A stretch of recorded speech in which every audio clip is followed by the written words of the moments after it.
En 1963, j'avais posé ma candidature pour la laiterie d'Écoyeux. Je suis né à Écoyeux et mon père était exploitant agricole à Écoyeux. Nous étions 3 frères sur l'exploitation, mais qui faisaient 60 hectares. Donc il fallait bien qu'à un moment ou à un autre, il y en ait qui partent.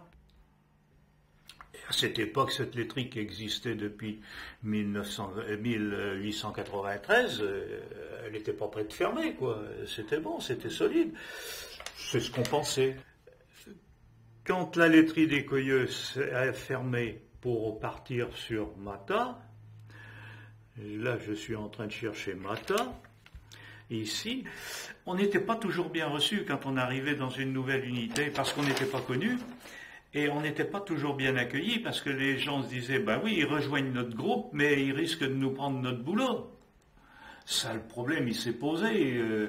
Et c'est vrai qu'on pouvait difficilement penser autre chose, hein, en réalité. Nous, on n'était pas là pour prendre leur boulot, mais on était surtout là pour essayer de gagner notre vie, nous. Ce qui fait que mais c'était assez stressant au départ. Et puis après, non, on s'est fait des copains partout. Et c'est sûr qu'en tant que salarié, il n'y a jamais eu de problème ni de rivalité. En général, ça s'est toujours très bien passé. Dire qu'on y allait de bon cœur, les salariés, non, parce que c'était des compressions de personnel. Qui dit compression de personnel, dit mutation, dit départ, découragement, il y a eu de tout. En tant que délégué syndical, j'avais pas le meilleur tâche, puisque il fallait parler avec le patron, mais il fallait aussi parler avec les salariés, ce qui était des moments plus ou moins bien compris. Et moi, j'avais dit, après tout, si je peux suivre, je suivrai. À Mata, nous y sommes pas tous allés, bien sûr. Les patrons, les dirigeants, eux, il n'y avait pas de problème. Dès le moment qu'ils avaient une place là-bas, ils partaient, ils avaient un véhicule pour se déplacer, un véhicule de fonction, mais les salariés, c'était différent. Donc beaucoup se sont découragés, ils sont retournés dans leur ferme, d'autres sont retrouvés du travail chez d'autres particuliers ailleurs. Il n'y en a que quelques-uns qui suivaient. Et finalement, on s'est aperçu que dans tous les regroupements qu'il y a eu ensuite, c'était la même chose. Et ensuite, quand on est passé à Mata, on m'a dit, vous allez faire une formation de frigoriste. J'ai donc fait une formation de frigoriste, c'était très intéressant. Et alors là, j'étais amené à poser les Tankhalais, les réparer chez les fermes. Alors j'aimais bien ce contact-là, c'était bien parce que on posait l'appareil et ensuite on assurait l'entretien, on le dépannait et on avait un contact avec les agriculteurs qui était quand même intéressant. Parce que eux, ils voulaient savoir aussi comment ça se passait notre boulot. Ils voulaient savoir la coopérative, comment ça allait marcher, comment ces fusions, qu'est-ce que ça va donner. Ils étaient assez. J'ai des coups fumants là-dessus parce que ça m'a valu de me faire enfermer un soir chez un agriculteur où ils étaient plusieurs en groupe qui voulaient savoir exactement pourquoi on avait fait grève le 27 ou le 28, la nuit du 27 au 28 décembre 1983. Alors, quand j'ai été, séquestré, puisque c'est le mot, j'ai été convoqué pour réparer un Tankhalais. Alors, je reçois un coup de téléphone, il était 5 heures le soir, pour réparer un Tankhalais du côté de Saint-Jean-d'Angély. Alors, je vois mon patron, et puis j'avais pas l'habitude, normalement, d'utiliser le véhicule pour rentrer chez moi.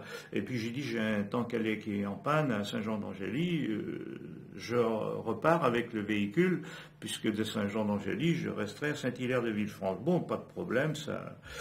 Donc, et puis je suis arrivé pour réparer le Tankhalais, je regarde, le lait était froid à l'intérieur, mais j'ai dit, mais il marche votre appareil? Il me dit, oui, il marche. Puis l'agriculteur, il souriait. Il me dit, viens donc à la maison, on va discuter 5 minutes. J'ai dit, oui, mais moi, votre temps qui marche, j'ai rien à faire, donc je rentre chez moi, je vais pas faire des heures supplémentaires par plaisir pour faire la causette chez vous. Mais il me dit, viens donc. Et quand je suis rentré à la maison, j'ai vu que là, il y avait plusieurs agriculteurs que je connaissais, qui étaient en plus membres du conseil d'administration. Et j'ai dit, mais où je suis tombé? Alors en plaisantant, je leur demande s'ils étaient en train de faire la partie de cartes, et puis ils m'ont dit mais rentre, rentre, rentre. Donc ils m'ont fait rentrer, ils m'ont fait asseoir, et puis ils m'ont dit maintenant on a hâte de parler. Ah, c'est là où ils m'ont posé toutes les questions qu'ils voulaient savoir, et que je leur ai dit qu'il fallait que pour nous, pour le moment, c'était la catastrophe, parce que les salariés étaient d'abord assez maltraités, il n'y avait pas de stabilité d'emploi, on changeait de poste tous les jours, enfin ça variait. Mais j'ai dit pour vous, ça va être pire parce que il y a des prévisions qui vont peut-être pas vous plaire. Et donc je leur ai annoncé que cette probabilité d'un ramassage tous les 2 jours. Ah mais non, surtout pas. Et puis finalement, ben ça s'est fait. Et puis personne n'a rien dit parce qu'on leur a fait comprendre, bon ben que c'était l'avenir, que c'était comme ça, et c'est tout. Et moi j'avais quand même trouvé dur parce que je suis resté 2 heures et autant que je me rappelle, j'ai transpiré parce que on m'avait mis le dos à une cuisinière à bois. Et la femme, elle était constamment en train de mettre des bûches. Et je dis, bon sang, mais pourvu que je sorte de là, et comment je vais sortir? Puis bon, au bout d'un moment, apparemment, ils en avaient assez, ils avaient compris que notre intérêt était le leur, finalement, parce que, je dis, quand on n'aime pas ce que l'on fait, on ne le défend pas. Je leur ai expliqué, j'ai dit, nous, si on se défend, c'est parce qu'on aime notre boulot, mais on vit avec vous. Et peut-être que ça avait réussi à les convaincre, j'en sais rien. Vers 19 heures du soir, je suis rentré à la maison. Mais j'étais bien content de sortir de chez eux quand même.